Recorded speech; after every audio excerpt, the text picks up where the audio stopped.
नमस्कार, himachalaviyabhi.com से मैं दिव्या। सबसे पहले आप सभी को हिमाचल अभियभी की ओर से महाशिवरात्रि की हार्दिक शुभकामनाएं। अब शुरू करते हैं रेडियो बुलेटिन। महाशिवरात्रि पर भगवान शिव को प्रसन्न करने के लिए उमड़े भक्त। ऐतिहासिक द्रोणाचार्य नगरी शिवबाड़ी में महाशिवरात्रि पर टूट गई वर्षों पुरानी परंपरा। महाकुंभ 2021 का पहला शाही स्नान, हर की पौड़ी पर पहुंचे अखाड़े, गंगा में लगा रहे आस्था की डुबकी।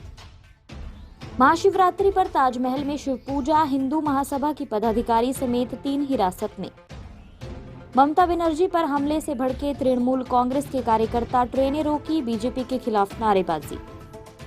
भगवद गीता की किंडल वर्जन को लॉन्च करते हुए बोले पीएम मोदी, ये प्रयास युवाओं को जोड़ेगा। आगरा में भीषण हादसा, दिल्ली हाईवे पर कंटेनर से टकराई कार, बिहार के 9 लोगों की मौत। अब समाचार विस्तार से। आपके स्वास्थ्य का प्रहरी श्री बालाजी हॉस्पिटल, कांगड़ा, हिमाचल। आज महाशिवरात्रि का पर्व है। इस दिन भगवान शिव की पूजा की जाती है। भक्त भगवान शिव को प्रसन्न रखने के लिए व्रत रखते हैं। आज सुबह से ही मंदिरों में लोग भगवान शिव की पूजा कर रहे हैं। सभी शिवालयों में भक्तों की भीड़ उमड़ी हुई है और शिवलिंग पर जल, दूध, बिल्व पत्र चढ़ाए जा रहे हैं। शिव मंदिरों को खूब सजाया गया है। शिव मंदिर, बैजनाथ और काठगढ़ मंदिर में लोग भगवान के दर्शनों के लिए पहुंच रहे हैं। कई मंदिरों में कोविड-19 के नियमों का पालन करते हुए लोग भगवान शिव के दर्शन कर रहे हैं। राज्यपाल बंडारू दत्तात्रेय और सीएम जयराम ठाकुर ने प्रदेशवासियों को शिवरात्रि पर्व की शुभकामनाएं दी हैं।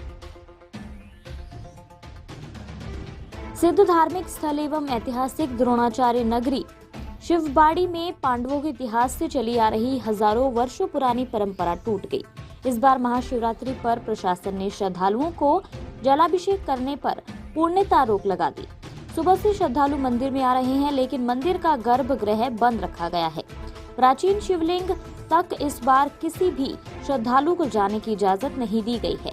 लोग आस्था के नाते मंदिर में आ रहे हैं, लेकिन बिना जल चढ़ाए ही मंदिर से लौट रहे हैं। हालांकि जिला के बाकी मंदिरों में इस तरह का कोई आदेश नहीं है। बाकी मंदिरों में लोग जलाभिषेक कर रहे हैं, लेकिन शिवबाड़ी में इस बार हजारों साल से चली आ रही जलाभिषेक की व्यवस्था बंद कर दी गई। आज महाशिवरात्रि के मौके पर महाकुंभ का पहला शाही स्नान है। हरिद्वार में हर की पौड़ी पर शाही स्नान के लिए श्रद्धालुओं का सैलाब उमड़ पड़ा है। आईजी कुंभ संजय गुंज्याल का दावा है कि बुधवार रात 12 बजे से अब तक 22 लाख से ज्यादा लोगों ने स्नान किया है। संतों के स्नान से पहले सुबह करीब 7 बजे हर की पौड़ी घाट खाली करवा दिया गया। सुबह 10 बजे से अखाड़ों के संतों ने स्नान करना शुरू कर दिया। श्रद्धालु हर की पौड़ी क्षेत्र छोड़कर अन्य घाटों पर स्नान कर रहे हैं। सबसे पहले जूना अखाड़ा के संतों ने स्नान किया। आह्वान अखाड़ा स्नान के लिए हर की पौड़ी पहुंचा।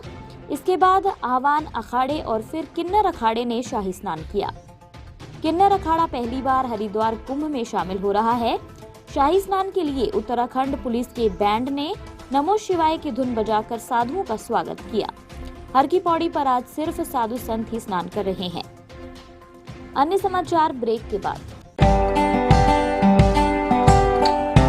Shri Balaji multi speciality hospital, Kangra, जहां आपको एक ही छत के नीचे मिले बेहतरीन चिकित्सा सुविधाएं, cardiology, laparoscopic, general surgery, neuro surgery, orthopaedics, paediatric, radio diagnosis, urology, gastroenterology, ophthalmology, pathology, medicine, anaesthesia और डेंटल जैसी अत्याधुनिक और बेहतरीन चिकित्सा सुविधाएं, 24 घंटे इमरजेंसी सुविधा, 9 बेड के साथ critical care unit, cardiac monitor और डिफिब्रिलेटर्स, सेंट्रल ऑक्सीजन लाइन और वेंटिलेटर सुविधा।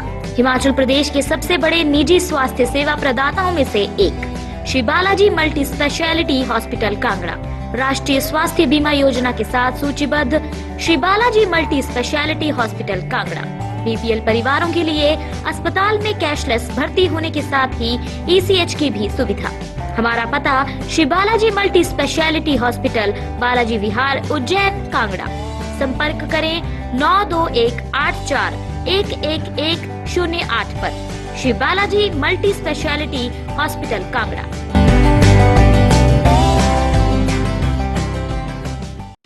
आगरा में महाशिवरात्रि के अवसर पर ताजमहल में शिव पूजा करने पहुंची हिंदूवादी संगठन की महिला पदाधिकारी और 2 कार्यकर्ताओं को CISF यानी केंद्रीय औद्योगिक सुरक्षा बल ने पकड़ लिया। इसके बाद तीनों को पुलिस के हवाले कर दिया गया। पुलिस उनसे पूछताछ कर रही है। हिंदूवादी संगठन ने महाशिवरात्रि पर गुरुवार सुबह ताजमहल को तेजो महाले मनाते हुए आराधना की। सेंट्रल टैंक के पास डायना बेंच पर हिंदू महासभा की प्रांतीय अध्यक्ष मीना दिवाकर विधि विधान से आरती करने लगी।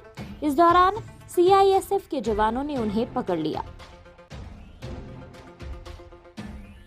पश्चिम बंगाल की CM ममता बनर्जी को बुधवार को चोट लगने के बाद उनके समर्थक सड़कों पर उतर आए हैं। यही नहीं, गुरुवार को तृणमूल कांग्रेस के समर्थकों ने उन पर हमले का आरोप लगाते हुए ट्रेनें रोकी। TMC समर्थक और कार्यकर्ताओं ने गुरुवार सुबह कदम बागची रेलवे स्टेशन पर ट्रेनों को रोका। ये रेलवे स्टेशन सियालदाह हसानाबाद लाइन पर स्थित है। बुधवार को नंदीग्राम विधानसभा सीट से नामांकन दाखिल करने के बाद ममता बनर्जी ने शाम 6 बजे के करीब एक मंदिर के बाहर खुद पर हमला होने का आरोप लगाते हुए कहा था कि उनके पैर में चोट आई है। फिलहाल वे कोलकाता में अपना इलाज करवा रही हैं। ममता के इलाज में जुटी डॉक्टरों की टीम का कहना है कि उन्हें पैर के टखने में चोट आई है। इसके अलावा सीने में दर्द हो रहा है। पीएम नरेंद्र मोदी ने गुरुवार को वीडियो कॉन्फ्रेंसिंग के माध्यम से स्वामी चिदभवानंद जी की भगवद गीता का किंडल संस्करण लॉन्च किया। वे अभी इस कार्यक्रम को संबोधित कर रहे हैं। कार्यक्रम को संबोधित करते हुए उन्होंने कहा कि आजकल युवाओं में ई-बुक्स बहुत प्रसिद्ध हो रहे हैं। इस कारण किंडल संस्करण गीता के विचार से अधिक युवाओं को जोड़ेगा। पीएम ने कहा, मैं विशेष रूप से अपने युवा मित्रों से भगवद गीता पर एक नजर डालने का आग्रह करूंगा। उपदेश बेहद व्यवहारिक और भरोसेमंद है। आज के इस जीवन में गीता शांति प्रदान करेगी। मोदी बोले, गीता की सुंदरता उसकी गहराई, विविधता और नम्यता में है। उत्तर प्रदेश के आगरा जिले में दिल्ली कानपुर हाईवे पर गुरुवार की सुबह भीषण हादसा हुआ। हाईवे पर कंटेनर से स्कॉर्पियो कार की टक्कर हो गई। हादसे में कार सवार 9 लोगों की मौत हो गई, जबकि 3 लोग घायल हो गए। मरने वाले सभी लोग बिहार के रहने वाले थे। हादसा थाना एतमादौला क्षेत्र में मंडी समिति के सामने हुआ। एसपी सिटी बोत्रे रोहन प्रमोद ने बताया कि टूंडला की ओर से झारखंड नंबर की स्कॉर्पियो गाड़ी मथुरा की ओर जा रही थी। तभी अचानक अनियंत्रित हुई स्कॉर्पियो डिवाइडर तोड़ते हुए दूसरी दिशा में चली गई। उधर आगरा के रामबाण की ओर से कंटेनर आ रहा था, जिससे स्कॉर्पियो जा टकराई। हादसे में 8 लोगों की मौके पर ही मौत हो गई, जबकि 4 लोग घायल हुए। एक व्यक्ति ने अस्पताल में दम तोड़ा। इसी के साथ ये रेडियो बुलेटिन यहीं समाप्त होता है। धन्यवाद।